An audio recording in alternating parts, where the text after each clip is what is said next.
All right, it is time to get right back to it. Let me adjust this camera. And still going on with details, still going in with details on the clothing. So that's what we're at now.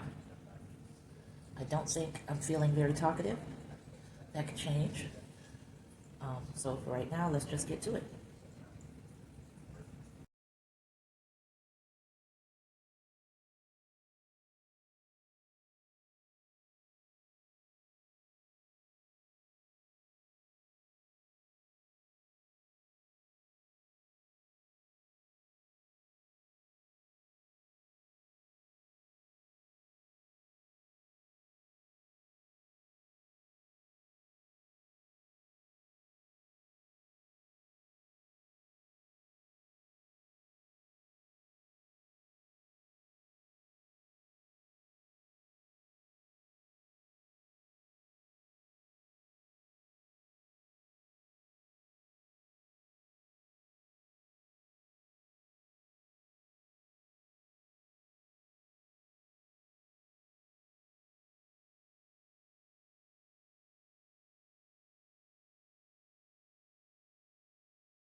So I'm not even turned around watching. It's just playing this background noise.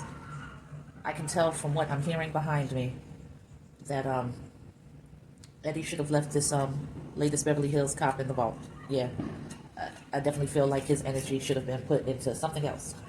Something else. I can hear that this ain't it. Oh well, can't win them all.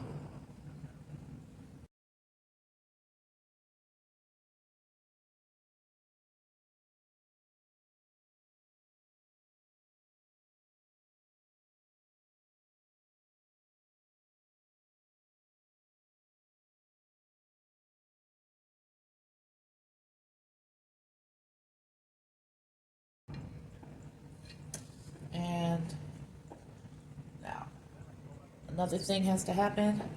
before I can go in and start focusing on detail and gearing up for completion. So let's get to it. I don't know if I should use this one. It has a kink in it. I'm talking about the wire here. First thing I've got to do is get my towel ready so I can comfortably rest what's about to happen.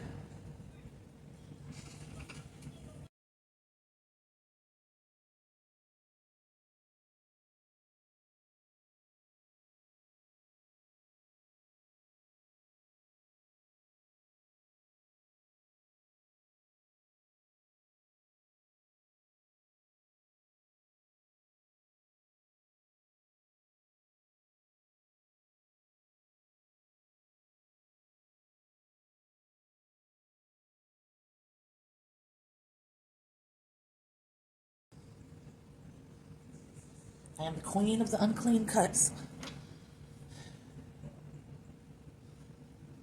So y'all haven't seen me do this in a while, so for anybody who's new to watching the sculpting process or watching me sculpt, I'm hollowing it out. This allows the piece to be more lightweight, to dry faster, hopefully discourage, what is going on here? Hold on guys, sorry, I gotta focus for a second. Discourage any explosions in the kiln. I don't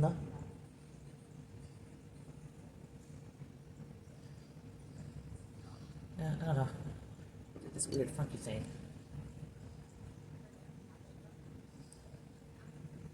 Alright, that is what it is. And I'm going in here. Because as you'll soon see, that's a lot of excess clay to have to worry about drying. See how much? All of that solid clay will take forever to truly dry. It's going to feel rock hard on the outside, but it's not actually going to be dry all the way to the core. And that's when so many issues can occur. So you don't want that. Now, not everybody hollows. Some people, some sculptors probably feel like a piece feels more worthy of a higher price if it's heavy. For me, that's not what it's about. It's about making sure my pieces survive the kiln. That's really all it's about for me. I'm just checking the top part, making sure that I haven't positioned it in a way that's going to put any pressure. I'm just going to put that off to the side, and I'm going to go in and start slicing off clay. Let me go ahead and position the camera downward because I'm going to be working almost flush against the table, and it'll just be easier for you to see what I'm doing. I think that's good. Turn the camera a little bit.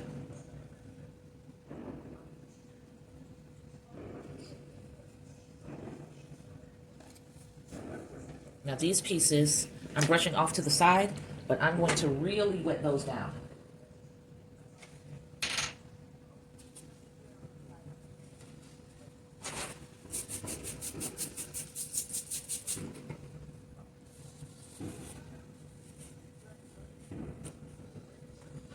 So I'm going to actually start with a whole new towel palette so I can really saturate it and put all these pieces on here.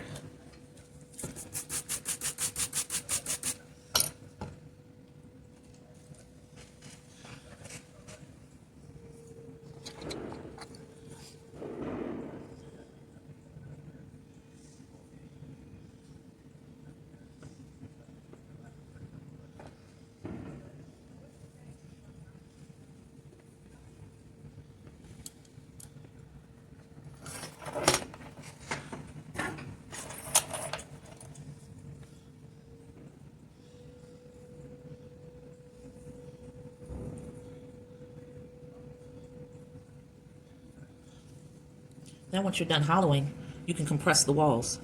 And you probably couldn't see from this angle, but I uncovered several air pockets already that would probably leave the piece vulnerable to explosion.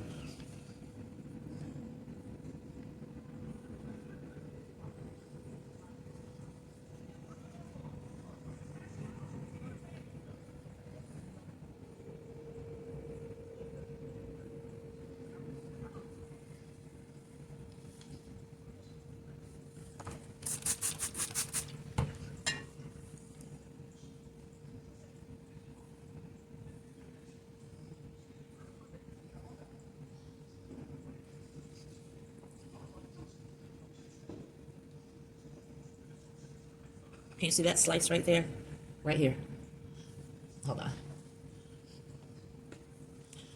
Right there, just above where the tool is. Clay that's not well compressed and joined. That may or may not have been a problem in the kiln. We're going to assume may. And go ahead and get all of that out of the way and hope for the very best.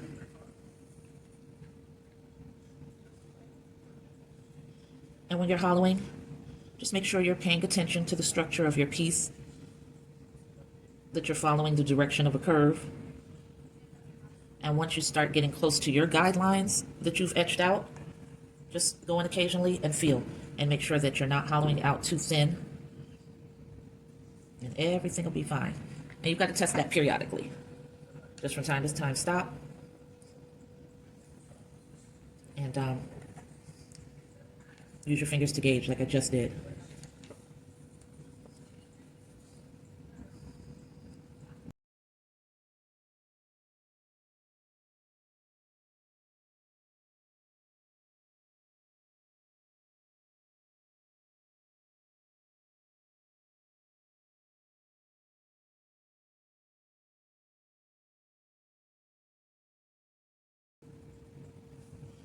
And I'm actually keeping these walls fairly thick, not too much, but you can see.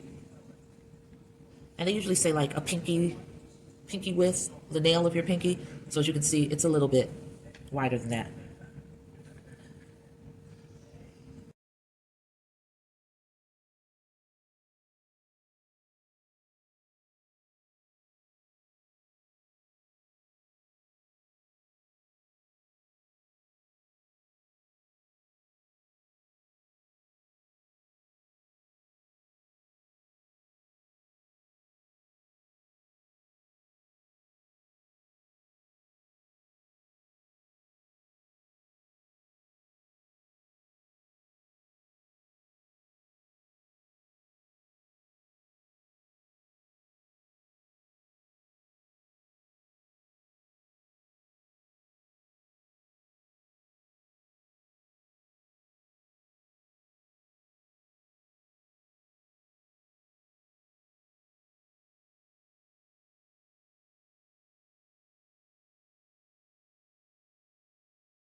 So the code word here is definitely uniformity.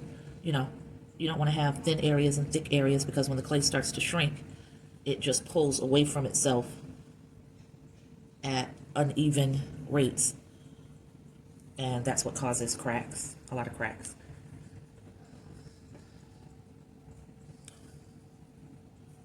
So you want to make sure that's as uniform as possible.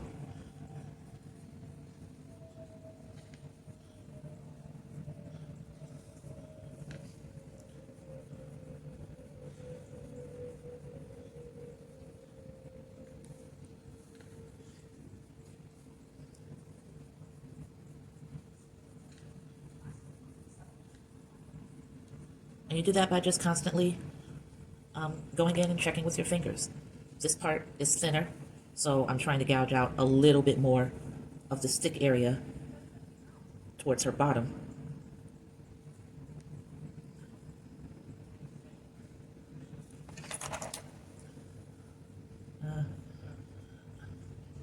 That's too flimsy, it's not going to hold.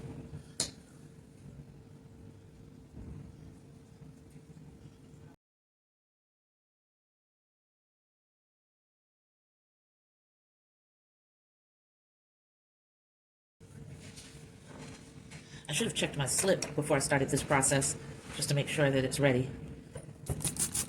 But it's fine. I'll check it in a few. Alright, so now at this point is where I want to go ahead and compress and make sure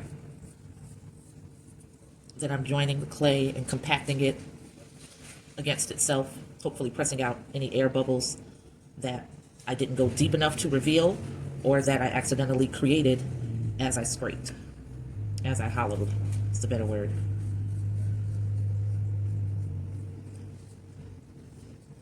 And this you do firmly.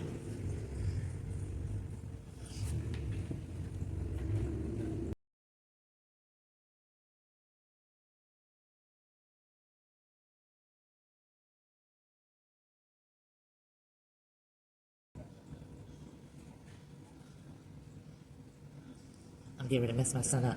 Hey, what'd you get? So wait, what's up? Yes. You always trying to sneak off to your room without offering me any. I don't know. I'll something to finish. That's all. Give me 3. What'd you get? The spicy hot ones? Yeah, sweet and spicy. Honey barbecue. Yeah. I want the sweet and spicy. I'm surprised too. A little. Just a few.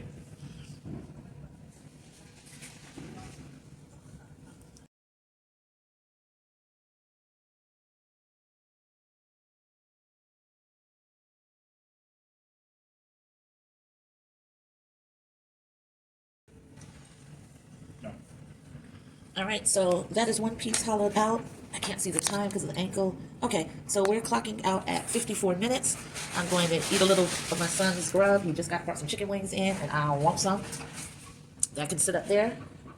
And then I'll come back, hollow this piece out, and possibly hollow out the top. We'll see how I'm feeling when I come back. In case you didn't see what I was talking about, the piece that was hollowed out and smoothed out and compacted, and this is the other piece that has to be hollowed out, and it will be rejoined to, can't tell what I'm looking at, yeah, it'll be rejoined together like that. Okay? So that's what we'll come back to. Peace. All right, time to hollow the second piece and rejoin them. I've already made my guidelines, so now I can just go in.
All right, so now we're going to compress.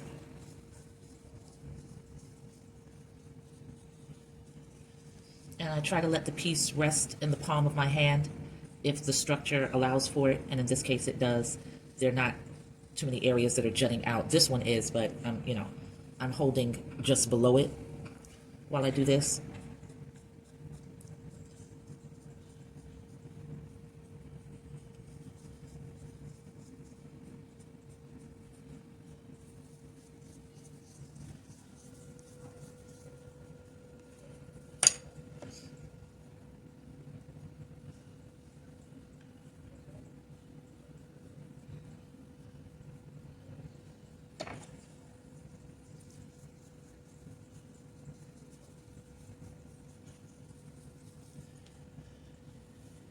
Still avoiding this piece that's jutting out by holding just below and above. You can see it right there between my fingers.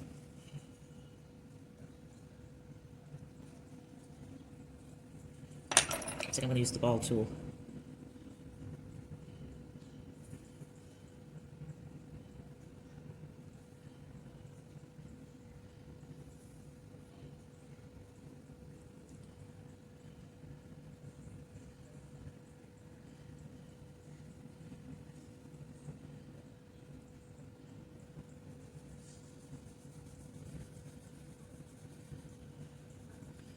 Okay, so those two pieces are smoothed out. I'm just dragging it along the table a little bit. I'll do more of that actually when once I've fused them together. So, like I said, I should have prepped this bowl of slip before all of this, but I didn't.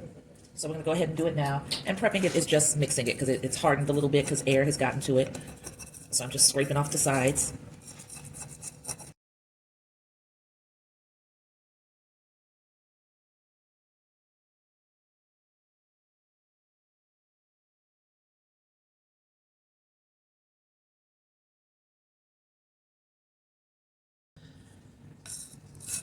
And that's what I get for not wearing an apron. I just dropped them onto a pair of pants. But that's all right. All of that will come out in the wash, but I should have had my apron on. All right, so that's mixed up decently. Put this plate over to the side, and now it is time to break out what? The serrated edge tool, which is filthy. Let's close that back up so I don't stab myself. And I'm just gonna clean the outside, because, jeez.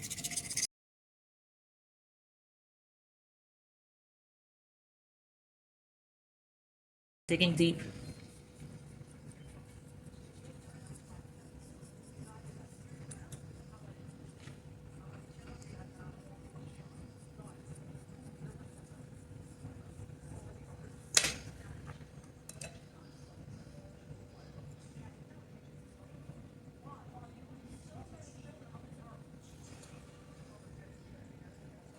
Getting this applied nice and thick.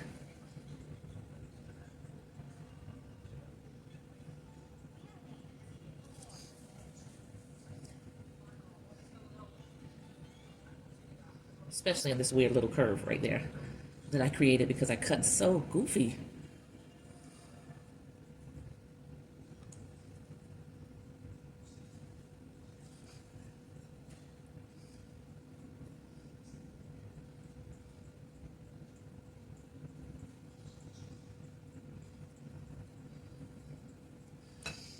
All right, so I'm going to sit that down gently and serrate the other edges. Digging in deep because I want that slip to go all the way into those grooves. I've probably warped these pieces a little with the force of holding it while I was hollowing, so they might not line up perfectly, but that's all right. You get to, you know, sort of smash it back into place, so you don't have to worry about that. If you see that while you're hollowing out, your clay is bending, really don't worry about it, because at this leather hard stage, it's still flexible. It may not seem like it, but it is. You just have to get used to applying the amount of pressure that you need to push it back where you need it to be. All right, so that's those two pieces. Let's bring this closer, and I'm going to join it right here on the turntable. So, and what you're really trying to make sure you do is press as close to the edges as possible to get those pieces to connect. Let that slip slide out just the way it is. That's perfect. It's fine. It's absolutely no need for you to worry. You just want to try to line those seams up and use the pressure from your fingers to join them. Make sure they're aligned first here, seam to seam, and then you'll start pressing from the outside to solidify it even more. But I always start out with making sure that the center seam is joined really well. I try. You can go ahead and scrape away that excess slip so you can see what you're working with and what you might need to realign if it's still a little bit misshapen or still a little bit warped. So that's what it looks like put together right now. And I'm taking all of my fingers and just strategically placing them so that once more I can push these pieces flush against each other. You want it flush, you don't want to leave air holes if you can avoid it. So you can go back in, focus on that center again, and push in from there, see what happens. And I think it's pretty well, it's meeting where it's supposed to meet. And there's a little chunk of clay that came off right there on this waistband. I don't think that's going to be a problem though, but as a just in case, I'll probably go ahead and take some of this soft clay. This is all the clay that I hollowed out that I was constantly spraying, and it's sitting atop a wet towel just for this purpose right here. So I can go in I'll make coils, very thin coils, and break them off, and I'll place them right up against the seam line. Just gonna go right in here. I'm breaking this piece off. Placing this right up against the seam line. That's just to reinforce that area and make sure that it is filled with clay. I've pressed it together as much as I possibly can, I think. And sometimes, depending on the shape of the piece, you know, you can go inside like I'm about to do and just sort of compress the slip and take out the extra. I can see pretty much down to the bottom. So I'm just pulling that slip up. I'm not really trying to wipe it away as much as I'm trying to spread it, and almost like, I guess if you were a builder, it would be like you're caulking that crack. Caulking. Sometimes words sound funny when you say them. Caulking. I don't know, man. C-A-U-L-K-I-N-G. That's what I'm doing. So now I'm taking this sort of spatula-like tool, and I'm just pressing the clay in at that seam. You know, there's a lot of excess here, and that's fine. I can scrape that away. But first I want to fortify that area. So now I'm scraping a little bit of excess clay away. That's actual clay, not just slip, that's actual clay. So I'll go right back in and just flatten and pull up until I see no traces of that seam. And if I've done my job, once this begins to shrink, it's not going to pull away. Number one, because I should have been very successful in how tightly I fused it, fused the two pieces back together, which I think I was. And I fortified it with an extra piece of clay that's going to serve as a barrier for if there is a slight area of weakness and it does sort of want to pull away, there's not going to be any place for it to go because it's going to be blocked by this clay wall.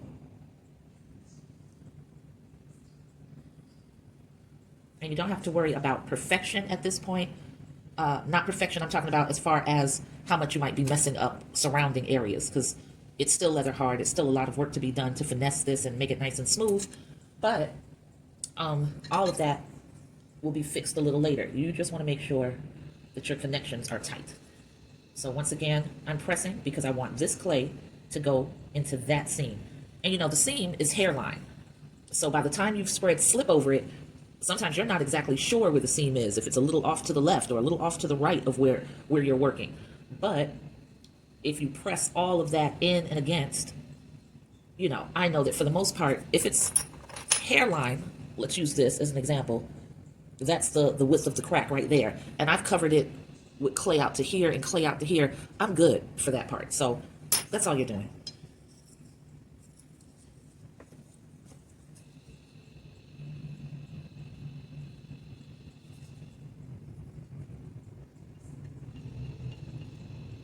Now some of that extra clay, I'm sort of wiping it away and patting it back into shape.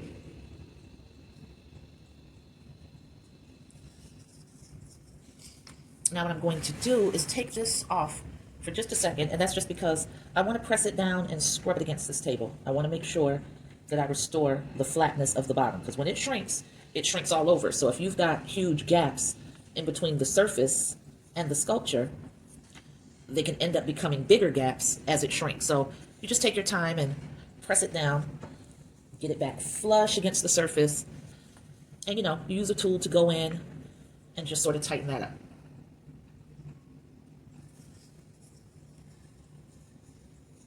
And even right now, it's not as tight as I'd like it to be. So I'm going to hold down on the top here while I go around with this tool and sort of seal it. It's almost like beveling the outer part. You know, coming in at sort of an angle so that hopefully even if this exterior part pulls up a little and shrinks, there's still going to be enough clay that it's not going to wobble. Once again, pushing down firmly, going it in an angle, and just running the tool underneath. All right, so now the slip is drying on this part, so I'm going to wet it a little bit. Add another piece of clay to the seam. I should not have put the clay on the rusty turntable because it immediately picked up all of the rust. And this time I'm going to score it just because it's right there in the front and a seam line would be more noticeable. Again, don't worry about marring your piece at this point. It does not matter. It truly does not, because all of this has to be finessed and smoothed anyway. So there you go. Laying that clay right against the seam. Her belly button has suffered because of that, because now it's undetectable. And guess what? We will put that bad boy right back in. So once again, I'm just going to take and press, flatten this.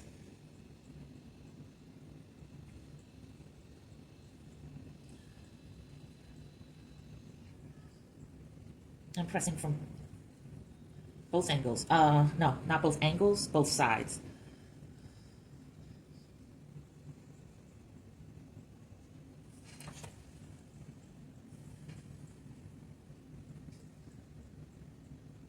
And the part that's not to be, where it's really just too much excess clay, it sort of just slides right off of the sculpture and gets rid of itself because it doesn't have that same area of slip holding onto it.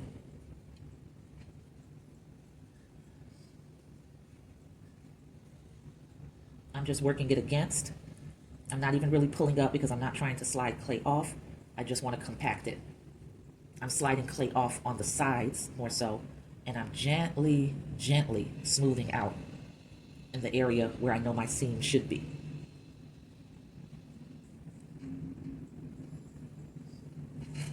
Okay, so we've taken care of that. Now I've got to come in here, flatten this back out again. I had done a little detail work, of course, that is lost now. It's fine. I'll do the detail work again. Same deal, smashing it down and going in at a little bit of an angle just to make sure it's flush against the surface.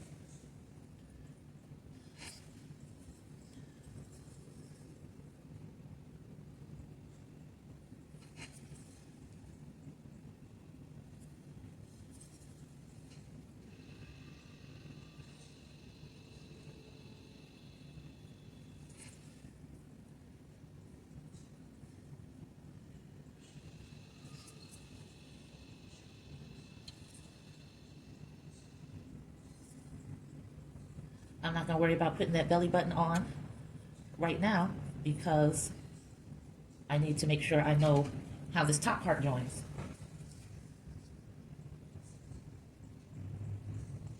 All right, so pushing that off to the side, that's going to dry and solidify on its own. Putting this little bit of clay back onto the wet paper towel. And it is time to push this all the way over to the side. Can't get over that ledge. And decide how I'm going to hollow her out. Now,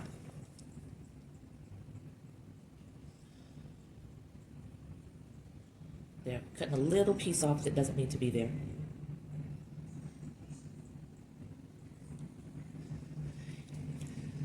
So let's lift her carefully. So this is what we're looking at. A tapered cut. Shoulders are broad. This is all solid clay in here, but this is narrow. So I'm being careful because this is a piece that juts out and I want to avoid breaking that off. So I'm going to go ahead and pick up my wire tool, and I think the most sensible cut that I can make so that I can get out as much clay as possible will be to make it right across here. Yeah. So we're going to try to line this up. So I'm going to set this on top of the wire as evenly as I possibly can. I'm just going to guide it along.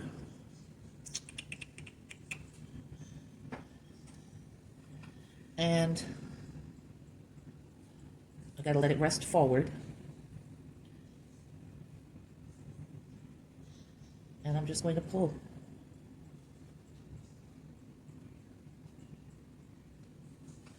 All right, so now we have this piece, which I'm going to lay like that.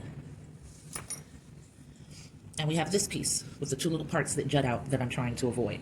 So now, even though this is wider and this is tapered, I can see what I'm doing. And I can make sure that there is a uniform thickness to the wall.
I just had a moment of melancholy. I've got a lot of friends that are hurting right now. Some really excruciating losses have been taking place.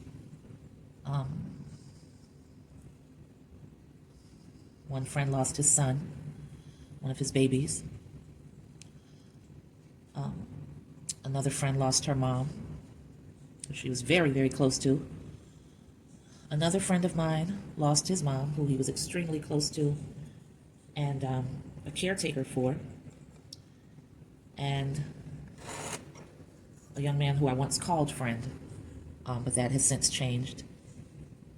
He was a caretaker for his mother, and he just lost her recently as well.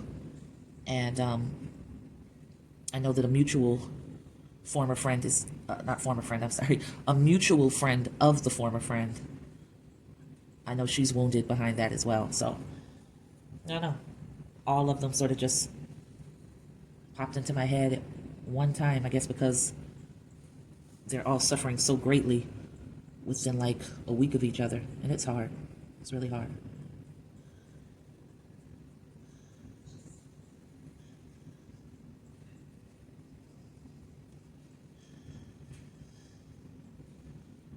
I do wish them eventual peace. I know this this type of pain, it seems like the peace will never come. I don't know that it ever does in direct relation to what you no longer have in the physical realm. But somehow you figure out a way to live with it. And I guess there's a certain peace that comes with that. I wish that for all of them.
So, all of those pieces are now set and ready for tomorrow, and we are clocking out at 1 hour, 21 seconds. You're going to hang with me for a second while I clean up. Now, I was putting the freshly hollowed clay onto this Viva towel that is pretty much, it's damp. It's not saturated, it's damp. I'm gonna make it a little more damp, and I'm going to roll it like it's a burrito. Roll the clay onto itself so it's completely covered, nice and moist, and I'm gonna have to make room for it on the turntable. So I'm gonna tuck that right here, put this right there, and now let's go ahead and put these tools back. I'm knocking the clay crumbles off of some of them.